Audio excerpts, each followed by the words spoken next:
Welcome students, आज हम लोग पढ़ने वाले हैं क्लास 8 का चैप्टर नंबर 14 अकबरी लोटा। काफ़ी इंटरेस्टिंग कहानी है ये। तो ये पूरी कहानी शुरू होती है लाला झाऊलाल जी से। झाऊलाल जी काशी के ठेठरी बाजार में एक उनका मकान था और वो वहीं पर रहा करते थे। उनके मकान के नीचे एक दुकान भी थी जिससे वो 100 रुपये का मासिक किराया लिया करते थे, जिसको हम लोग बोलते थे रेंट, जिसे बोलते हैं हम लोग इंग्लिश के अंदर। तो वो इतना किराया लेते थे जिससे उनका अच्छा खासा गुजारा हो जाता था। मतलब वो जो किराया आता था उससे सारी चीज़ें उनकी लाइफ की अच्छे से चल जाती थी। आम तौर पर उनको पैसे की तंगी नहीं होती थी, मतलब पैसे की कमी उन्हें कभी महसूस नहीं होती थी। लेकिन समस्या तब शुरू हुई जब एक दिन अचानक लाला जी की पत्नी ने उनसे बोला, मुझे 250 रुपये की ज़रूरत है, ज़रा लाला जी 250 रुपये दे दो। जब लाला जी ने ये बात सुनी तो लाला जी के पास तो इतने पैसे नहीं थे, तो उन्होंने अपनी पत्नी को थोड़ा सा मुंह सा बनाकर देखा। और मुंह बनाकर जब उन्होंने देखा लाला जी ने अपनी पत्नी की तरफ, तो इस पर पत्नी ने ये बोला, ठीक है, तुम तो पैसे दे नहीं पाए, मैं अपने भाई से जाकर पैसे मांग लेती हूँ। तो वो ऐसा बोल देती है लाला जी को कि मैं 250 रुपये जाकर अपने भाई से मांगूंगी। जिस पर लाला जी को गुस्सा आया कि तुम मेरे रहते हुए अपने भाई से पैसे क्यों मांगने लगी? मैं लेकर आऊंगा पैसे, आखिर इज्जत का सवाल भी तो है। इसलिए उन्होंने पत्नी को एक सप्ताह के अंदर, मतलब कि 1 वीक के अंदर बोला कि मैं तुम्हें 250 रुपये ला कर दूंगा कहीं से भी। लाला जी ने वादा तो कर दिया, लेकिन इस घटना को 4 दिन बीत गए और लाला जी से पैसों का प्रबंध ना हो सका।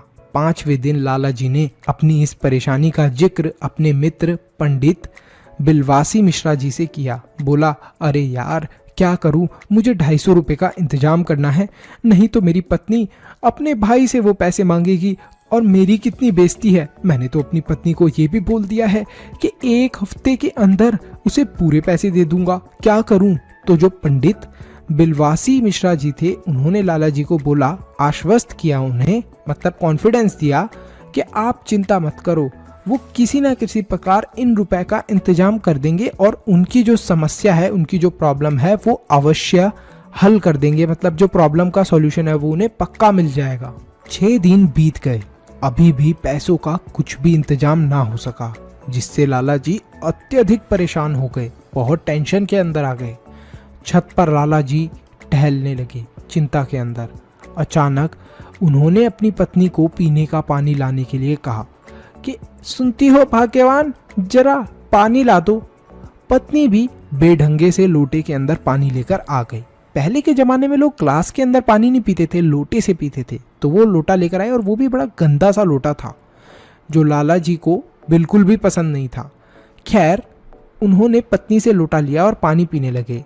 चिंता में वो लोटा अचानक उनके हाथ से छूट गया। छत के ऊपर से नीचे खड़ा था एक अंग्रेजी अधिकारी और अचानक उसके ऊपर वो लोटा गिरा। वो पहले तो पूरा उस लोटे के अंदर जो पानी था उससे नहा लिया, मतलब वो पूरा पानी उसके ऊपर गिर गया। फिर उसके पैर पर गिरा वो लोटा और उसके पैर के ऊपर चोट आ गई बहुत जोर की, जिससे उसके पैर के अंगूठे के अंदर काफ़ी ज़्यादा चोट आ गई। अंग्रेजी अधिकारी को गुस्सा आया, वो लाल पीला हो गया गुस्से से, गालियां देता हुआ लाला जी के घर में घुसा। अरे कौन था जिसने ये कर दिया? देखो मेरी कितनी चोट लग गई। तो वो अंग्रेजी लैंग्वेज के अंदर और गुस्से में बोलने लगा। ठीक उसी समय जो लाला जी के दोस्त थे पंडित बिलवासी मिश्रा जी, वो वहां पर आए और थोड़ा क्रोधित होने लगे, अंग्रेजी अधिकारी का साथ देने लगे। क्रोधित क्यों होने लगे? उन्होंने ये झूठा गुस्सा दिखाया, मतलब कि वो लाला जी को गुस्से के अंदर डांटने लगे जैसे अंग्रेजी अधिकारी डांट रहा था। उन्होंने आराम से कुर्सी पर बिठाया उस अंग्रेजी अधिकारी को और ऐसे ही झूठा गुस्सा दिखाते रहे। मगर कुछ ही देर के अंदर वो अंग्रेजी अधिकारी के सामने ऐसा नाटक करने लगे कि है ना, अरे वो जो लोटा था वो जरा मुझे दे दो, मुझे लोटे की बहुत ज़्यादा ज़रूरत है। तो वो ऐसा क्यों बोल रहे थे, लोटा लेने के लिए क्यों बोल रहे थे, पता नहीं, अभी आगे पता चलेगा। तो वो अंग्रेजी अधिकारी के सामने नाटक करने लगे कि उन्हें वो लोटा खरीदना है और बहुत ज़्यादा उतावला मतलब कि एक्साइटेड दिखने लगे कि अरे अरे जल्दी लाओ जल्दी लाओ। जैसे हमें चॉकलेट या फिर कुछ खाने पीने की चीज़ जब घर पे आ रही होती है तब हमें एक्साइटमेंट होती है, ऐसे ही वो एक्साइटेड हो रहे थे। अंग्रेजी अधिकारी के सामने वो जब ये सारी चीज़ कर रहे थे तो अंग्रेजी अधिकारी को भी क्या हुई, क्यूरियोसिटी हुई, उसको भी जानने की उत्सुकता हुई कि आखिर ये इतना ज़्यादा लोटे के लिए इतना ज़्यादा क्यों अपना उत्साह दिखा रहे हैं, इतने एक्साइटेड क्यों हो रहे हैं लोटे के लिए। तो अंग्रेजी अधिकारी को उन्होंने ये बताया कि ये जो लोटा है ये बहुत महान है, ये लोटा अकबर का लोटा है और बहुत ही अच्छा है। ये गुणगान गाने लगे वो इस लोटे के, और उन्होंने ये भी बताया कि ये लोटा जो है ये बेशकीमती है, मूल्यवान है। लोटे की इतनी सारी प्रशंसा सुनकर अंग्रेजी अधिकारी भी लोटे के लालच में आ उठा। उसे लगा क्यों ना मैं ही इस लोटे को ले लूं। बस इसका फायदा तुरंत पंडित बिलवासी मिश्रा जी ने उठा लिया और उन्होंने रुपए की बाजी लगाना शुरू कर दिया। अब बाजी किसे बोलते हैं, जैसे आप एक दुकान के ऊपर गए, अब आप जब उस दुकान के ऊपर गए तो आपने एक चॉकलेट देखी, उस दुकानदार के पास बस एक ही चॉकलेट है, तो आपके साथ ही एक और बच्चा आ गया, उसने बोला कि भैया इस चॉकलेट के मैं 12 रुपीज़ दूंगा अगर ये 10 रुपीज़ की है। तो आपने बोला मैं तो सिर्फ 10 ही दे सकता हूँ। तीसरा बच्चा आ गया, उसने बोला मैं 20 रुपीज़ दूंगा अगर ये लास्ट चॉकलेट है तो मुझे दे दो। तो दुकानदार किसको देगा वो चॉकलेट, ऑब्वियसली उसको देगा जो ज़्यादा पैसे देगा। तो यहाँ पर भी यही हुआ, दोनों बाजी लगाने लगे। तो बिलवासी मिश्रा जी ने शुरू करा 250 रुपये से और 250 रुपये की आखिरी अपनी बाजी लगा दी। बोला कि है ना मैं 250 रुपये ही दे सकता हूँ, और ऐसा मुंह बना लिया जैसे कि उनके पास और ज़्यादा पैसे नहीं हैं और बहुत ज़्यादा उन्हें दुख हो रहा है कि उनके हाथ से ये लोटा निकल गया। लेकिन जो अंग्रेजी अधिकारी था उसने बोला मैं 500 रुपये की बाजी लगा रहा हूँ, मैं लूँगा ये लोटा तो 500 रुपये दे रहा हूँ। तो उसने 500 रुपये की अपनी बाजी लगा दी। पंडित जी ने होशियारी से अपनी लाचारी दिखाते हुए अंग्रेजी अधिकारी से कहा कि उनके पास सिर्फ 250 रुपये ही हैं, इसलिए अधिक दाम चुकाने के कारण वो उस लोटे को ले लें। मतलब कि अधिक दाम किसने चुकाया था, अंग्रेजी अधिकारी ने।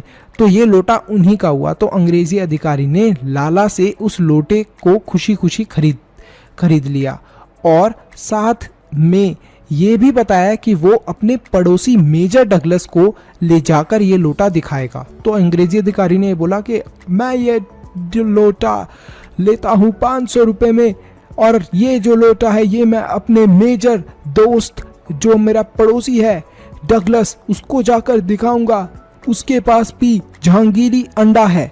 तो ज़रूर मेजर डगलस को भी किसी ने चूना लगाया था, बेवकूफ़ बनाया था, उनके पास भी एक जहांगीरी अंडा था। तो अब ये बोल रहा है कि मेरे पास अब लोटा आ गया, वो भी अकबर का, जिसकी भी वो बहुत ज़्यादा तारीफ कर रहा था।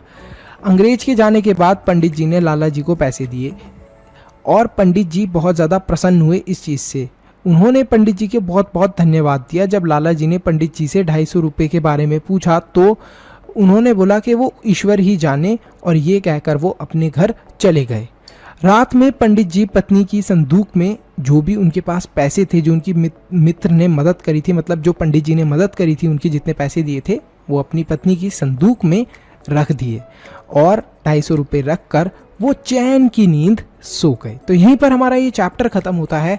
तो मैं आपसे फटाफट एक क्वेश्चन पूछना चाहता हूँ, देखता हूँ कितने बच्चे आंसर कर पाते हैं कि जो अंग्रेजी अधिकारी था, जो उसका दोस्त था मेजर डगलस, उसके पास कौन सा अंडा था, किसका अंडा था, फटाफट बता दो कमेंट सेक्शन के अंदर कौन सा अंडा था।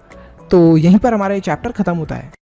तो अगर आपने इस वीडियो को यहाँ तक देख लिया है तो फटाफट लाइक करो, चैनल को सब्सक्राइब करो और कमेंट करो अपना बेस्ट पार्ट। इसी के साथ साथ वीडियो को शेयर करना मत भूलना।